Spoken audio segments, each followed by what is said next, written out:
안녕하세요. 저는 여행작가 조대현이라고 합니다. 오늘 저는 여러분들과 함께 내 아이와 함께 가는 여행에 대해서 이야기를 해보려고 하는데요. 그럼 내 아이와 함께 그냥 여행 가면 되지 뭐가 문제가 있니? 뭐 이렇게 생각을 하시는 경우가 많이 있고, 그리고 그렇게 가기 때문에 대부분 다 실패를 많이 하십니다. 그럼 우리가 어떻게 여행을 해야 될 것인지를 판단을 해야 되는데요. 오늘 그 얘기를 약간의 이제 인문학적인 이야기와 함께 내 아이와 함께 어떤 프로그램을 가지고 여행을 하면 좋을지 그런 거에 대해서 좀 이야기를 해보도록 하겠습니다. 여행 다들 좋아하시나요? 네. 그러면 그 여행지는 어디가 좋으세요? 예, 유럽. 예, 동남아. 예, 남미요. 여행을 좀 많이 해보신 것 같네요. 그러면 여행이 좋은 이유는 뭐가 있을까요? 한번 생각을 해보세요. 예, 지금 이야기를 잘 해주셨는데요. 여행을 가기 전에 굉장히 설렙니다. 여행을 가기 전에 코스를 짜야 되고, 어디에서 나는 뭘 봐야 되고, 그리고 뭘 먹지? 이런 생각을 하다 보면 잠을 설레기도 하고 설치기도 하고, 그리고 새롭게 어디를 가야 되지? 이런 생각을 하면서 계속 이야기를 나누게 되죠. 그러면서 현지에서 이제 경험을 하기 시작합니다. 물론 이제 현지에 가면 좌충우돌을 하기 시작을 하죠. 처음에는. 그러다가 점점 여행지에 적응을 하게 되고, 그 여행지에 대한 새로운 지식을 발견하게 되고, 그리고 거기서 추억을 쌓습니다. 물론 고통스러운 추억도 있을 거예요. 그리고 갔다 오게 되면 그 추억을 이제 한참을 나누게 되죠.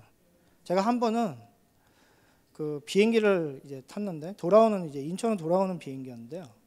그러면 이제 너무 피곤해서 이제 잠을 자려고 그러는데 갑자기 이제 너무 웅성웅성 돼서 잠을 잘 수가 없는 거예요. 그래서 도대체 왜 이렇게 웅성되지? 이렇게 하고 이제 딱 일어나서 싹 한번 돌아봤더니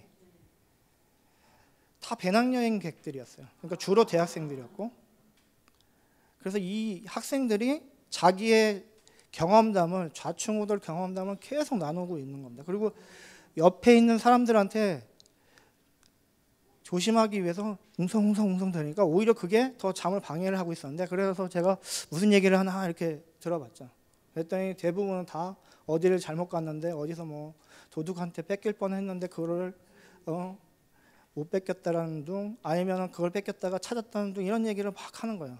근데 그런 경험이 저도 대학교 1학년 때부터 그런 경험을 했었는데 다 비슷비슷한 경험을 합니다.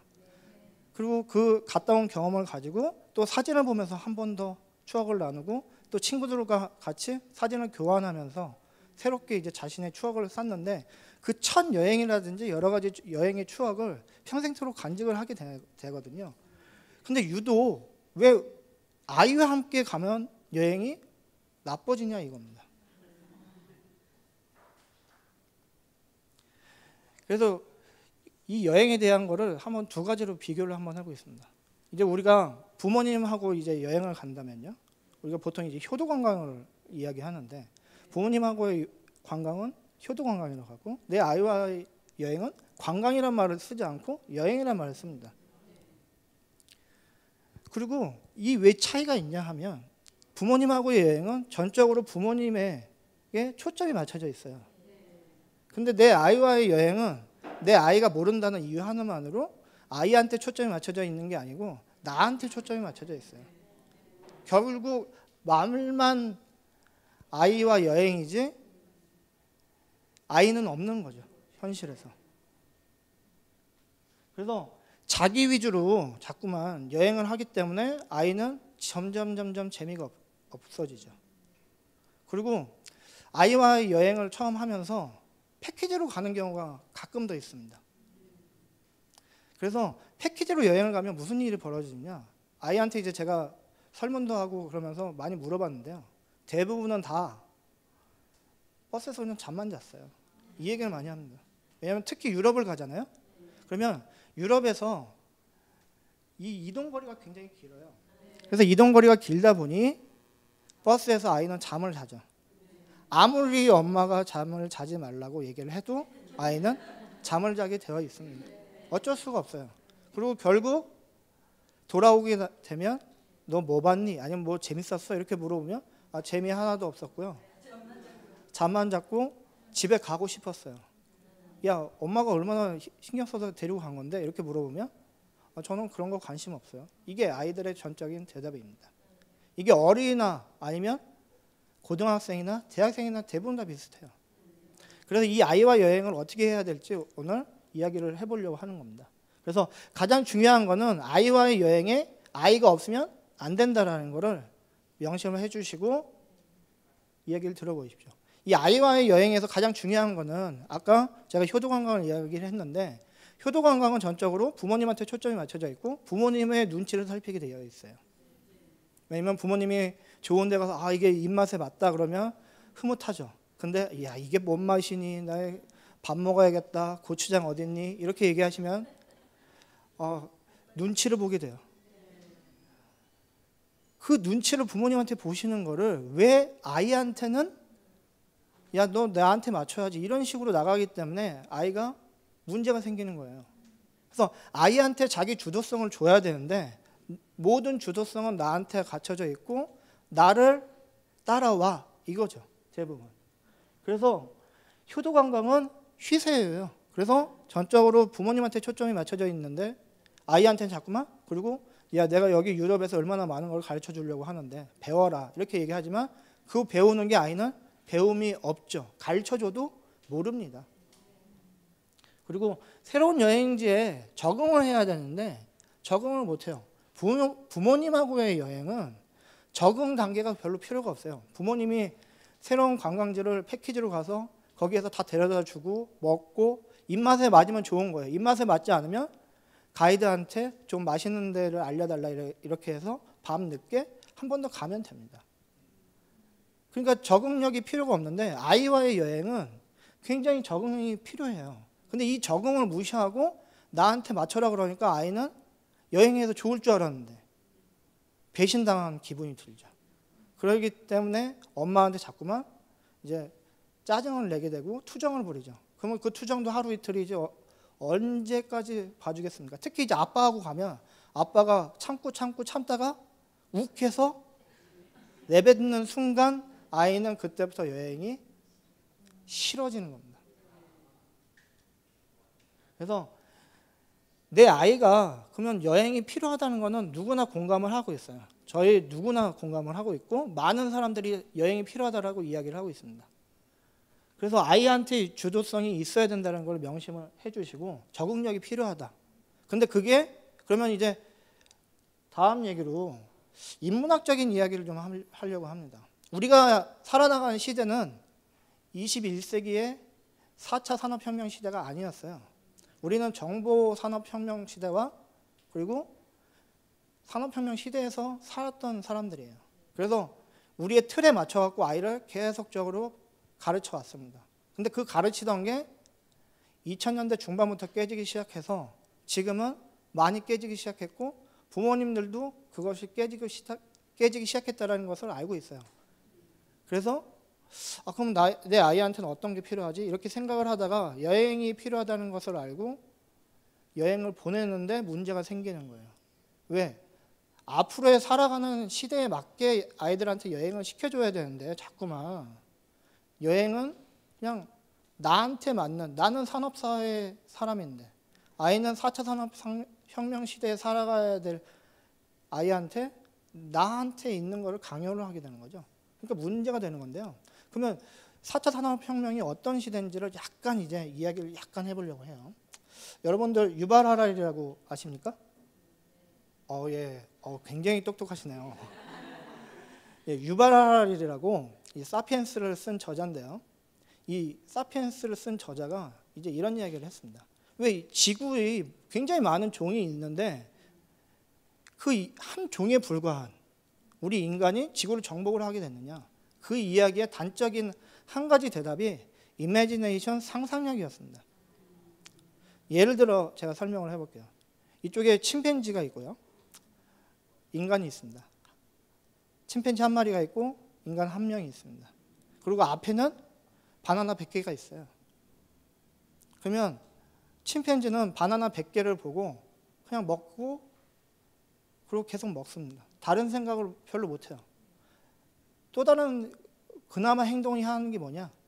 그나마 자기 옆에다 바나나를 놔두죠. 그 행동이 끝입니다. 근데 우리 인간은 이 바나나를 먹다가 무슨 생각을 하냐면 바나나 100개가 너무 많아요. 그럼 바나나 100개를 내가 다 못 먹는데 이거 좀 있으면 썩을 것 같은데 그러면 이거를 내가 싸갖고 가야 되나? 아니면 팔아야 되나? 이런 생각을 하죠. 그 팔아야 되느냐 이 이야기가 이제 주관적 현실입니다. 파는데 무슨 근거로 팔죠? 다른 사람하고 판매를 해야 된다. 그러면 바나나를 주고 뭐를 받아와야 되는데 그 근거가 어디 있냐 이거죠. 아무 근거가 없어요. 저희가 화폐라고 해서 1,000원, 2,000원 바나나가 어떤 날은 1,000원 하고 어떤 날은 2,000원 합니다. 근데 그거에 대한 근거 어디에도 없습니다. 주관적인 현실에 대해서 항상 우리는 인간은 생각을 하게 돼 있는데 침팬지는 그래도 인간과 가장 가깝다고 하는 침팬지는 그 객관적인 현실밖에 볼 수가 없어요. 그래서 우리 인간 한 명과 침팬지 한 마리가 있을 때는 침팬지가 훨씬 더 환경 적응력이 놀랍다고 이야기를 하는데 이게 무리가 되는 순간 인간이 조금 더 환경 적응력이 놀랍게 향상이 됩니다. 그 향상되는 능력 중에 하나가 주관적인 현실에 대한 대처 능력이에요. 그래서 과거에는 우리 인간은 거의 국가의 종속이 돼서 그 국가를 생각을 하면서 살아왔어요. 국가도 마찬가지입니다. 왜 내가 대한민국이라는 국가에서 살게 되느냐? 나는 미국에 살고 싶은데? 이렇게 생각할 수 있습니다. 근데 우리 대한민국에 태어났기 때문에 대한민국에서 사는 거예요. 그러면 그게 왜 대한민국이라는 이야기를 하냐 이거죠. 그것도 결국 주관적인 현실이죠. 종교도 마찬가지입니다. 유럽을 우리가 여행을 가면 성당을 많이 봅니다. 성당 정말 재미없어요. 처음에만 멋있고 사진을 찍고 싶지 점점점 갈수록 성당은 나한테는 그냥 다 같은 성당입니다. 그러면 문제가 되죠. 근데 이 유럽은 이 기독교를 정점으로 해서 살던 그런 사회예요. 1000년 정도를 기독교 사회에서 살았어요. 그리고 그 옆에 가면 중동에서는 이슬람을 종교로 해서 지금까지도 많은 문제를 갖고 있지만 살고 있습니다. 그리고 저희는 조선시대는 유교라는 것을 또 생각을 하면서 살았고 그 전에는 불교를 가지고 살았습니다. 그 근거도 마찬가지입니다. 부처님이 오셔서 해탈의 경지를 가져야 된다고 하는데 해탈이 뭔지 우리는 주관적인 이야기를 하게 되죠. 그래서 과거에는 국가라든지 종교라든지 이런 현실에 자꾸만 묻혀 있었는데 그러면 현대에는 새로운 지배적인 스토리가 생기게 된 겁니다. 그럼 이 지배적인 스토리가 뭐냐? 르네상스가 15세기 이후에 이제 시작이 되면서 모든 중심이 인간에게 돌아오기 시작을 했어요. 그래서 지금은 완전히 인본주의 혁명이라고 부를 정도로 사람에게 초점이 맞춰져 있습니다. 근데 이 사람은 굉장히 감정적인 동물이에요. 왜냐하면 내가 어디 가서 물건을 샀을 때 똑같은 물건을 사도 나는 기분이 좋을 수 있지만 다른 고객은 기분이 나쁠 수가 있어요. 그럼 그게 왜 기분이 나쁘느냐? 그럼 객관적인 데이터가 있느냐? 없습니다. 그날 내가 기분이 나빠서 마트에 갔더니 기분이 나빠진 거예요. 그래서 거기서 마트 직원하고 문제가 생길 수도 있어요. 근데 어느 날 갔더니 너무 내가 기분이 좋아요. 와이프가 나를 너무 기분이 좋게 해줘서 거기 물건을 샀는데도 그 제품이 최고의 제품처럼 보이는 거죠. 이게 다 주관적이에요. 그래서 이 감정이라는 거는 가장 인간이 종합적으로 만들 수 있는 합성물, 상상물입니다. 그래서 인간의 자유의지인 감정을 중요하게 생각을 하는데요. 인본주의 생활이라는 게 다 감정에 따라서 결정이 되어 있습니다. 그래서 현대 문구에서 가장 중요한 문구 중에 하나가 뭐냐? 고객은 항상 옳다라는 겁니다. 한 가지 더 예를 이제 들어볼게요. A사의 핸드폰이 있고요. L사라고 하겠습니다. 예, 아시죠? 예. 그리고 S사의 핸드폰이라고 한번 해보겠습니다. L사가 더 좋다라고 하는 사람들도 있지만 대부분 S사를 좋다고 합니다. 그럼 무슨 근거에서 S사를 더 좋다고 하느냐? 객관적인 데이터가 없어요. 그냥 고객이 S사의 핸드폰을 전 세계에 있는 사람들이 1000만 대도 넘게 사기 때문에 좋다라고 합니다. 그래서 어느 날 L사가 이번에 뒤집어야겠다 생각을 하고 세계 최고의 과학자와 전문가들을 모셔놓고 제품을 만들기 시작을 했어요. 그리고 1년 만에 새로운 제품이 나왔는데 딱 제품이 출시가 되는 순간 갑자기 S사의 제품이 더 잘 팔리기 시작합니다. 그럼 그때 사장님이, L사의 사장님이 왜 우리 제품은 최고의 제품인데 왜 선택을 안 해주는 거야? 이렇게 이야기를 하실 수 있어요. 근데 거기에서의 근거는 단 한 가지예요. 고객이 L사 거를 선택하지 않고 S사 거를 선택을 한 거예요. 왜 S사를 선택을 했냐? 고객이 더 좋아하는 것에 가깝게 제품이 만들어져 있죠. 그래서 고객의 감정이 가장 중요한 선택의 조건이 됩니다. 감정적인 선택을 하게 되어 있어요. 그래서 옛날에 우리가 이제 여행을 가서 물에 들어간다라고 하면요. 이렇게 한 명이 있어요. 그러면 이거를 우리는 볼 수가 없습니다. 다 들어가야 돼요. 왜 얘만 안 들어가 있지? 야, 너 왜 물 위에서 떨어져 나와 있는 거야? 빨리 들어가. 이렇게 얘기를 하는데 요즘은 안 들어가고 싶으면 안 들어가는 겁니다. 이 파도도 없고 이 좋은 잔잔한 바닷가에서 놀고 싶지 않아? 이렇게 얘기를 해도 아이가 놀고 싶지 않으면 그만이에요. 이 아이의 감정이 가장 중요한 거죠. 그래서 이 인간이 만든 최고의 작품은 고객이 사지 않으면 최고가 아니라고 하는 그 감정이 있습니다. 근데 고객은 나가 될 수도 있고 아닐 수도 있어요. 그래서 이 고객이 산 제품이 나한테 행복을 갖고 와서 좋으면 좋은데 그게 상대방한테 고통을 주게 되면 이것도 문제가 될 수가 있죠. 그래서 이 중요한 윤리의 지침은 결국 개인의 감정입니다. 그럼 4차 산업혁명하고 지금 네가 얘기한 거하고 무슨 관련이 있니? 이렇게 이야기하실 수도 있는데 4차 산업혁명에서는 여러 가지 문제가 이제 발생할 수 있어요. 근데 이 여러 가지 문제 중에서 예측을 할 수 있는 게 거의 없습니다. 어느 과학자도 예측을 할 수가 없어요. 근데 거기서 한 가지 예측이 가능한 게 한 가지 있다면 뭐가 있냐?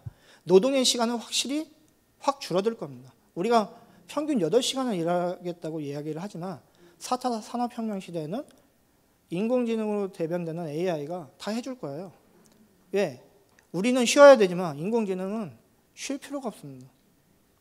그러니까 대신 일을 해줄 수 있을 거예요. 그러면 우리의 노동시간은 줄어들 것이고 우리는 4시간을 일을 한다고 치면 나머지 4시간은 뭘 합니까? 무슨 개인이 여러 가지 상상을 하고 생각을 하게 될 거예요. 그때 개인의 감정이라는 게 복합적으로 나타나기 시작을 하죠. 그래서 앞으로의 여행도 이제 감정이 중요합니다. 그래서 세상에서 만든 가장 정교한 조합물이 감정이라는 걸 생각을 해보시고 내 아이의 감정도 중요하다고 생각을 하셔야 돼요. 내 아이의 감정은 중요하지 않고 내 감정만 중요해서 아이와 여행을 가는데 결국 아이가 여행을 가는 것이 아니고 내가 여행을 가는 것처럼 아이가 그러니까 재미가 없죠. 왜? 나의 시선과 아이의 시선은 다르기 때문에 그 시선을 맞춰줘야 됩니다. 그래서 나는 행복한데 아이는 불행하다. 그러면 안 되겠죠. 그래서 다른 이의 행동을 해치지 않는 그런 행동이 중요합니다. 그래서 가장 중요한 것 중에 하나가 여행에서 각 나라를 다니면요. 다양성을 알게 돼요. 제가 이제 작년에 이란을 여행을 했는데요. 이란 딱 얘기하면 다 IS를 얘기합니다. 야, 거기 위험한데 왜 가려고 그래? 이렇게 얘기하시는데 이란 굉장히 평화롭고 여행하기 좋습니다. 그리고 페르시아 문명이 있어서 굉장히 볼 게 많아요. 그래서 그 다양성을 알게 되는 거죠. 그래서 기성세대의 여행은 우리가 편하게 내가 보고 싶은 걸 보는 여행이라고 하기보다는 관광에 초점이 맞춰져 있어요. 그래서 앞으로 우리가 여행을 한다라고 생각을 한다면 반드시 생각을 하셔야 될 게 감정과 그리고 인문학적인 지식이 필요한 겁니다. 성당을 갔는데 그 성당에 대해서 아무 지식이 없다면 그 성당은 그냥 이름도 모르는 하나의 그냥 불과한 성당일 뿐이에요. 한때 2006년인가 2007년으로 생각을 해요. MBC 추석 특집으로 산티아고 순례길이 나왔어요. 그 이후에 우리나라에 산티아고 순례길에 열풍이 불었습니다. 걷기 열풍과 같이 맞물려서 열풍이 불었는데요. 그 여행이 처음 여행을 간다고 했을 때 저도 여행을 갔는데요. 여기 화면에 있는데 그 여행을 산티아고 순례길을 갔을 때 다들 다 욕을 합니다. 왜 힘들게 거기 가서 걸어?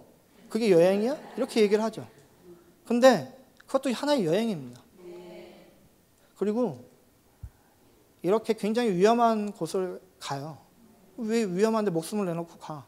모험을 좋아하는 사람들은 갑니다. 이게 스페인의 산티아고 순례길을 잇는 왕의 오솔길이거든요. 이게 15년 만에 개장을 했는데 굉장히 많은 사람들이 찾고 있습니다. 그래서 우리가 앞으로 여행에서 중요한 권위의 원천은 뭐냐? 그러면 나 스스로 느끼고 생각한 것을 성찰해야 됩니다. 결국 누군가 알려주는 게 아니에요. 나 스스로 생각을 하게 해야 뭔가 나만이 갖고 있는 생각의 감정이 정리가 돼요. 아이가 성장을 하는데 그 감정이 정리가 될 수 있도록 여행을 시켜줘야 되는 거죠. 그래서 우리가 앞으로는 여행을 했을 때는 SNS를 사용을 하고 데이터가 취합이 되는 빅데이터 시대가 도래를 했습니다. 그래서 자신을 돌아보는 감정적으로 가장 중요한 상황은 뭐냐? 여행이에요. 여행. 그래서 여행을 해야 되는데 우리는 아직도 기존 틀에서 벗어나지를 못하고 있어요. 사교육을 시키면서 엄청나게 많은 돈을 쏟아붓고 있고 그래서 스카이를 가서 거기에서 돈과 명예와 권력을 얻는 게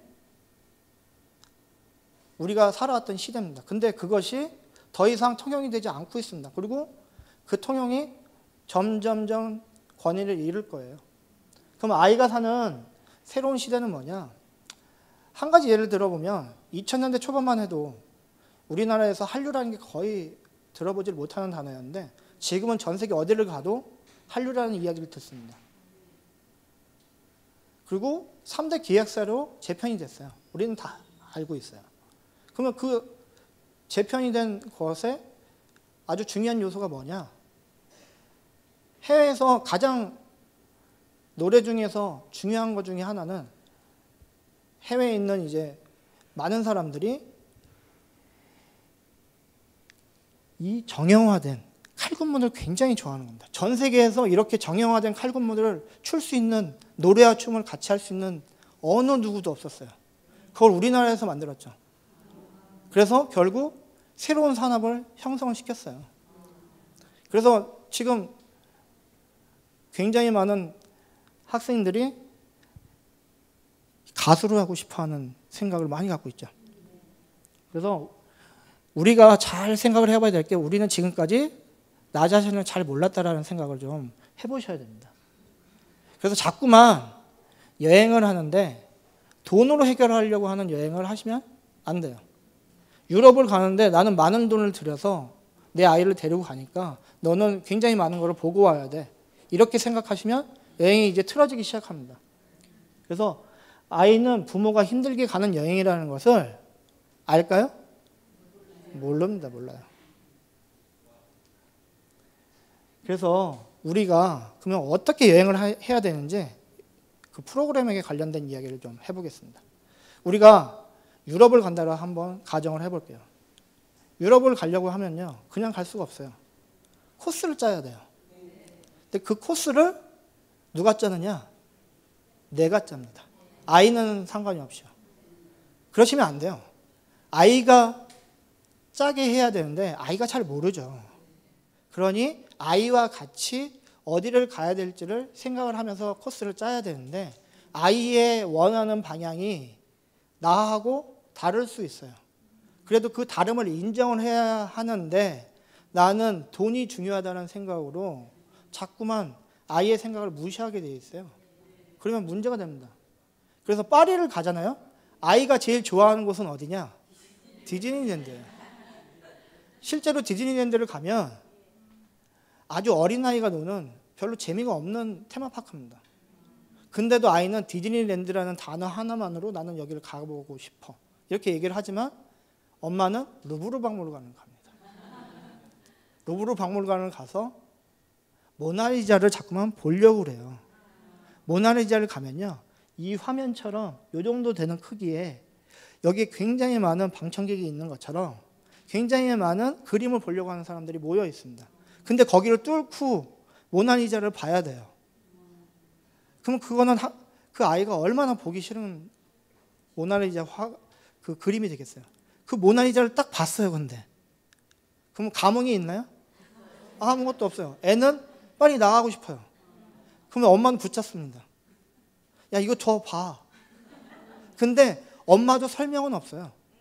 그냥 모나리자야. 이 단어 한마디만 있죠.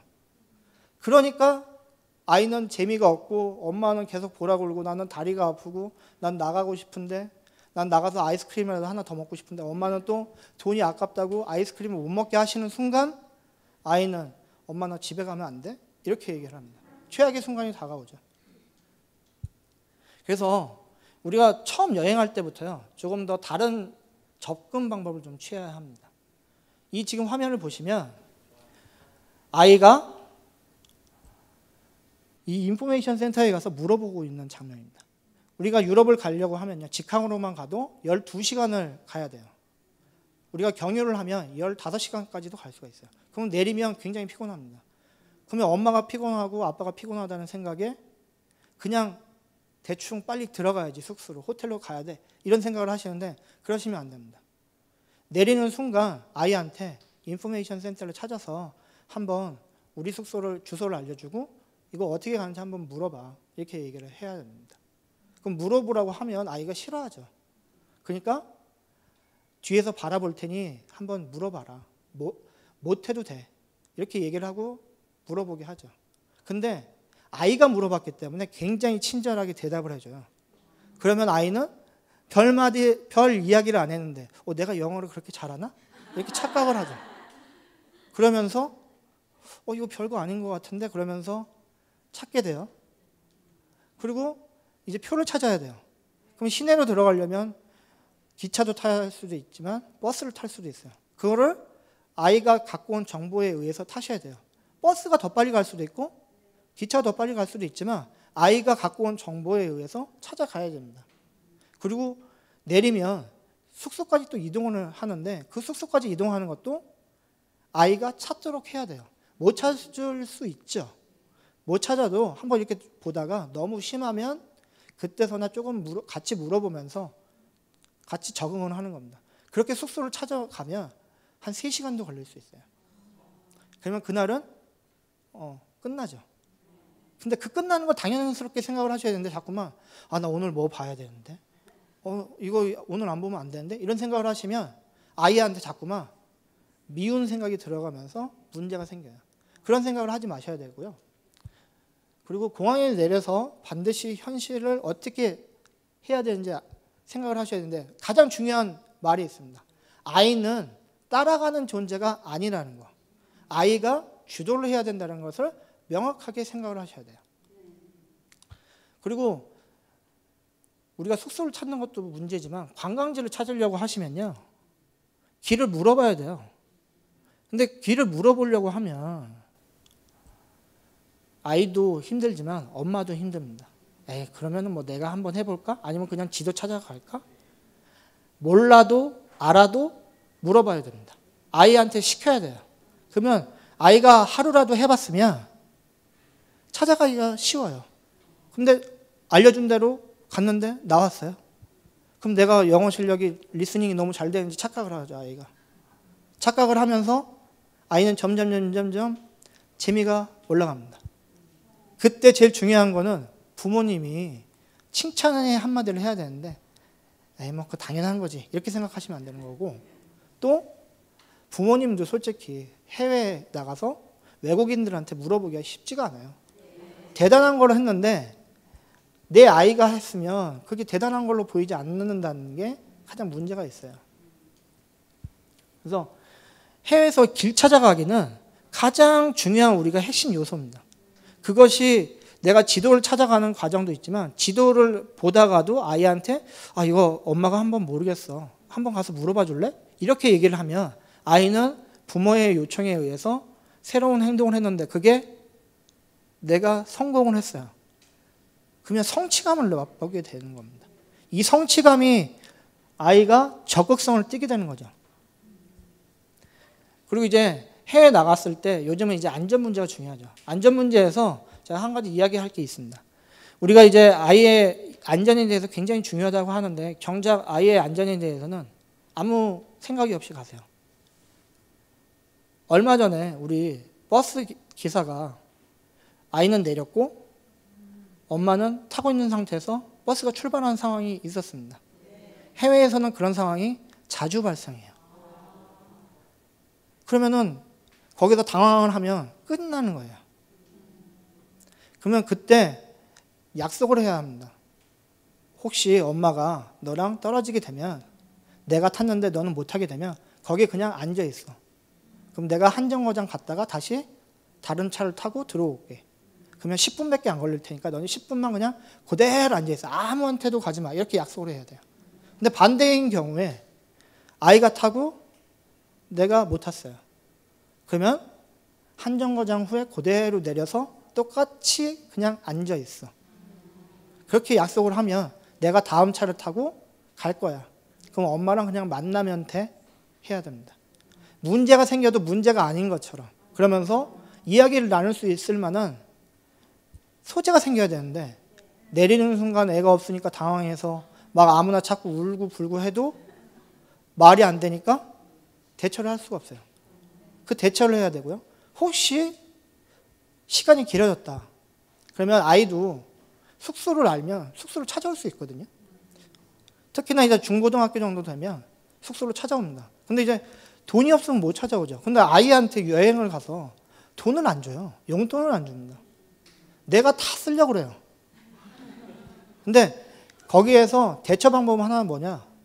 우리가 통장에 있는 카드를 하나 만드셔야 돼요. 해외에서 돈을 뽑을 수 있는 카드를 만드신 다음에 거기 한 5만 원 정도를 넣어놓으시면 아이가 현금 인출기 ATM에서 뽑을 수 있도록 하셔야 됩니다. 근데 우리나라는 이제 통장을 뽑는 걸 한번 상상을 해보세요. 예금 인출이라는 단어가 왼쪽에 있습니다. 화면에. 맞죠? 오른쪽에 있는 경우는 거의 없어요. 근데 외국에는 다 오른쪽에 있어요. 그래서 위드드롤이라고 하는 단어를 딱 그 단어만 알려주고 그걸 누르면 10달러, 20달러, 100달러 이렇게 나옵니다. 그러면 5만 원 정도가 있으니까 10달러 딱 누르면 아니면 10유로를 누르면 그 돈이 나와요. 그럼 그걸 가지고 숙소로 찾아올 수도 있어요. 그러니까 아이가 당황하지 않도록 준비를 시켜주셔야 되는데 이런 거를 전혀 하지 않아요. 그런 작업이 굉장히 중요합니다. 그래서 항상 아이가 주도할 수 있게 첫날에 그거를 꼭 해주셔야 돼요. 그리고 좀 이제 아이가 적응이 됐다 그러면 외국인하고 사진 찍는데 엄마가 저 아저씨하고 한번 사진 찍고 싶은데 아니면 저 애랑 사진을 찍고 싶어 그러면서 네가 가서 물어봐줘. 이런 식으로 하면서 외국인하고 사진을 찍는 과정이 굉장히 중요합니다. 그러면 아이가 사진 찍는다고 했었을 때 싫다라고 하는 외국인은 거의 없어요. 그러면 점점 아이는 사교성이 높아지죠. 우리나라 학생들이 사교성이 굉장히 낮은데 그 낮은 이유가 해보질 않아서 그래요. 근데 해외에서는 해보는 순간 굉장히 친절하게 답을 해주기 때문에 점점 적극성이 높아질 수가 있어요. 그리고 아이들이 꼭 하는 말이 있습니다. 엄마, 이 나라 사람들은 너무 친절해. 이런 얘기를 많이 하죠. 항상 웃어? 이런 얘기를 많이 합니다. 우리는 항상 웃지 않죠. 아무도 안 웃어요. 그래서 외국인하고 사진 찍기도 굉장히 중요한 프로그램이 될 수가 있습니다. 별거 아닌 것 같지만 굉장히 중요한 거예요. 그리고 이제 아이가 점점 만약에 단계가 잘 적응하는 학생들이 있을 수도 있고 아이가 있을 수도 있어요. 그러면 이제 최종적으로 가장 힘든 건 뭐냐? 이게 있습니다. 해외에서 우리가 카메라라든지 가방이라든지 아니면 핸드폰이라든지 이런 거 분실할 수가 있어요. 그래서 우리가 여행자 보험을 들고 갑니다. 여행자 보험은 내가 죽었을 때 1억을 받는다. 이게 중요한 게 아니에요. 내가 죽었는데 1억이 무슨 소용이 있겠습니까? 여행자 보험의 가장 중요한 요소는 뭐냐? 해외에서 물건을 잃어버리면 그 일부 금액을 여행자 보험에서 보상을 해줍니다. 근데 그냥 보상을 해주지 않아요. 내가 잃어버렸는지 어떻게 알겠어요? 그래서 잃어버리는 순간 폴리스 리포터를 써야 됩니다. 그래서 경찰서를 찾아가서 종이에다가 써야 돼요. 근데 이 종이에다 쓰는 게 쉬운 게 아니에요. 영어로 돼 있잖아요. 그리고 말을 해야 되는데 경찰서에 가면 왜 이렇게 내가 작아지는지를 모르겠어요. 내가 잘못을 안 했는데 왜 이렇게 작아지는지 이게 문제가 되거든요. 근데 아이가 적극성이 높아지는 순간 해외에서 한번 해보자고 했었을 때 아니면 가짜로 조금 꾸며 씌워도 됩니다. 몰래카메라처럼 엄마가 핸드폰을 잃어버렸네? 그러면서 이거 가서 경찰서에서 가서 써야 되는데 그러면서 같이 써보는 것도 좋아요. 거기서 썼다고 그랬을 때 너 이거 잃어버리지도 않은 거 너 괜히 나한테 거짓말 하는 거 아니야? 해외에서 그렇게 물어보지 않아요. 그거를 우리나라에 갖고 와서 보상만 안 받으시면 돼요. 거짓말 안 하시면 되니까 해외 경찰서에 가서 쓰셔도 굉장히 친절하게 알려주거든요. 그러면 이 폴리스 리포터를 쓰려면 최소 30분 이상이 걸려요. 기다리는 시간부터 최종적으로 경찰서에 있는 경찰관하고 이야기를 한 다음에 최종적으로 도장을 찍어야만 내가 한국의 폴리스 리포터를 갖고 올 수가 있어요. 그러려면 이 경찰관하고 이야기를 해야 됩니다. 근데 실제로 우리도 영어를 잘 못하지만 해외에 있는 영어권이 아닌 국가에서 영어를 잘하느냐? 못합니다. 근데 내가 영어를 잘해서 너무 빨리 끝났다고 착각을 할 수가 있어요. 학생이, 내 아이가. 그러면 내가 영어를 너무 잘하는 거죠. 그러면 돌아와서도 영어 공부를 굉장히 많이 할 수 있죠. 그러니까 우리가 아무리 학원에 많이 보내는 거 상황별로 1년 동안 했던 그런 많은 학원의 프로그램 해외 나와서 며칠이면 다 끝나요. 길 찾아보기 프로그램 아니면 상황별 대화 아니면 관공서 대화 그런 거 한 방에 다 끝납니다. 해보셔야 돼요. 그래서 관공서 체험이 가장 힘들어요. 그리고 눈매가 날카롭기 때문에 경찰관들이 내가 겁을 먹지 않고 대화를 할 수 있을 만한 이 강심장이 있어야 돼요. 그래서 결국 영어 실력까지 향상되는 효과를 가져옵니다. 실제로.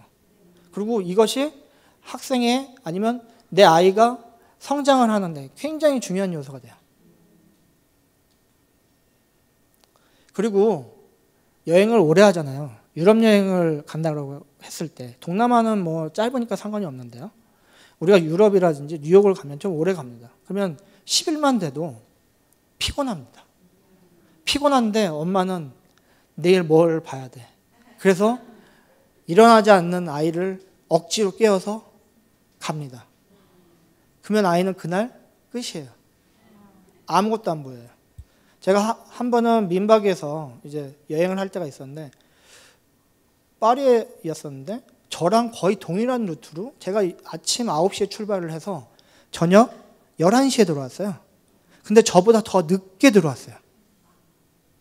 그래서 아이가 너무 피곤해서 샤워장 앞에 그냥 졸고 있더라고요. 그래서 제가 물어봤어요. 야, 오늘 너무 많은 걸 봤겠다. 너 너무 좋지? 너 너무 좋지? 이렇게 물어봤어요. 일부러.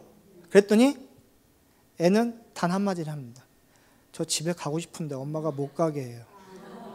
오늘 뭐 봤어? 에펠탑 이런 거 좋지 않아? 에펠탑이 뭐예요? 이렇게 얘기합니다. 아이한테 많은 걸 보여주지만 아이가 정작 기억하는 건 거의 없습니다. 그래서 이런 박물관 갔을 때 하루에 1개 정도만 봐야 돼요. 근데 파리 같은 경우에는 박물관 많이 볼 수 있다고 루브르 박물관 아침에 보고 오후에 오르세 미술관을 보고 그러면 아이는 오르세가 어딘지 루브르가 어딘지 기억도 못합니다. 그리고 박물관에 굉장히 많은 작품들이 있어요. 루브르 박물관 뭐 3일을 봐도 다 못 본다고 하는데 그걸 다 어떻게 봐요? 그러면 한 10개 정도로 취합을 하셔야 돼요. 그런데 많은 걸 다 보여줘야 돼 나는. 아이는 어차피 기억 못합니다. 그리고 그때 엄마의 역할이 중요한데요. 엄마가 좀 설명을 해야 되는데 무조건 막 많이 설명을 해준다고 아이가 기억하느냐? 절대 못합니다. 그러니까 아이한테는 굉장히 짧은 중요한 임팩트 있는 단어로 가르쳐줘야 되고 그것만 기억하는데, 그럴 때 저는 이제 런닝맨 프로그램이라고 하는데, 아이가 사진을 주고 네가 이 작품에 대해서 이야기를 한번 찾아갖고 와. 그리고 외국인한테 물어봐줘. 그러면 그걸 졸졸졸 따라가는 거죠. 그러다 보면 이게 무슨 작품인지 아이는 알게 돼요. 그랬을 때 아이한테 상을 주는 거죠. 그래서 뭐 아이스크림을 사준다든지 아니면 아이가 원하는 걸 하나 해준다든지 이렇게 하게 되면 아이는 점점점 재미가 있죠.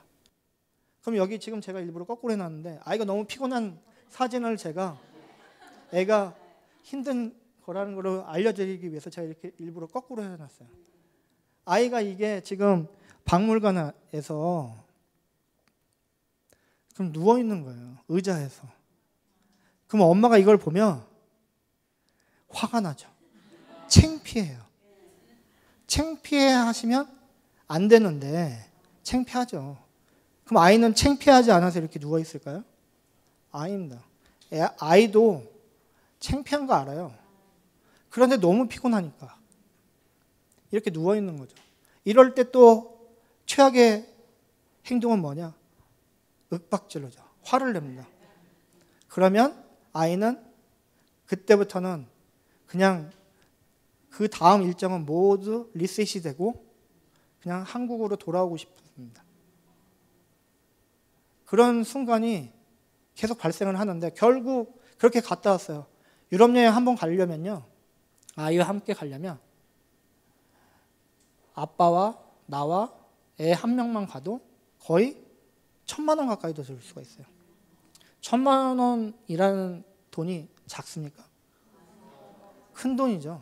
어느 부모도 1,000만 원이라는 돈을 거금을 들여서 갔었을 때 내 아이가 좀 더 많은 거를 배우고 싶다라는 생각을 하고, 그리고 뭔가 새로운 거를 배워오는 그런 마음을 갖게 되는 거를 원해요. 그런데 아이가 갔다 와서 너 뭐 봤니? 뭐 재밌는 거 뭐 있었어? 이렇게 물어봤는데 나 재미없었는데? 나 그때 진짜 한국에 가고 싶었어. 내 아빠 때문에 아무 말도 못했던 거야. 이렇게 얘기를 하면 거기서 또 돌아와서 추억을 이야기해야 되는데 추억이 굉장히 고통스러운 추억만 남게 되는 거죠. 근데 애가 고통이 왔는데 그거를 내가 야, 너 고통을 가지면 안 돼. 너 그거 행복했던 순간이다. 너 그런 거 아무 데서나 할 수 없는 거야. 이렇게 얘기한다고 아이가 듣습니까? 전혀 안 듣죠. 결국 아이한테 조금 더 주도권을 주면 새로운 여행을 할 수 있는 기본적인 여행 상황이 되고, 그게 아이한테 조금 더 높은 마음을 가지면서 새로운 감정을 갖게 되는, 그리고 공부도 자연스럽게 조금 더 할 수 있게 그렇게 되는 순간이 옵니다. 그거를 만들어 주셔야 되는데 앞에 보이는 박물관, 미술관 이런 것만 중요하게 생각하시면 안 되고 내 마음보다 아이의 마음을 갖게 되는 거고요. 최종적으로 돌아오기 전날 이거 하나 해주시면 좋아요. 아이가 너무 잘했다 해도, 물론 이제 못하는 그 순간이 돼도 아이한테 상장을 하나 주는 거예요. 그리고 한국에 돌아와서 무엇을 할 수 있도록 도서 상품권 하나 정도만 줘도 아이는 굉장히 우리 엄마가 이 여행을 내가 하는데 굉장히 좋아하는구나 이런 생각을 하면, 혹시 아이가 생각이 지금까지 안 좋았다라고 하더라도 돌아와서 좋은 추억만 남습니다. 그리고 서로 간에 그 추억을 평생토록 이야기할 수가 있어요. 근데 자꾸만 최종적으로 가는 순간까지 기분이 나쁘다 하시면 절대 안 됩니다. 이 사진에서 보는 것처럼 내 아이가 이렇게 힘들게 하는 여행이었을 때 나도 피곤합니다. 그랬을 때 아이와 함께 조금 더 재미있는 여행을 할 수 있으려면 부모님이 준비를 하셔야 되고, 아이도 자기의 주도성을 가지고 여행을 한다면 조금 더 재미있고 효과적으로 부모님이 원하는 여행을 할 수가 있을 겁니다. 그래서 우리가 새로운 여행을 자꾸만 하려고 하지 마시고요. 아이한테 주도권을 가지고 아이가 생각하는 여행을 할 수 있도록 해주시기 바라겠습니다. 지금까지 잘 들어주셔서 감사합니다.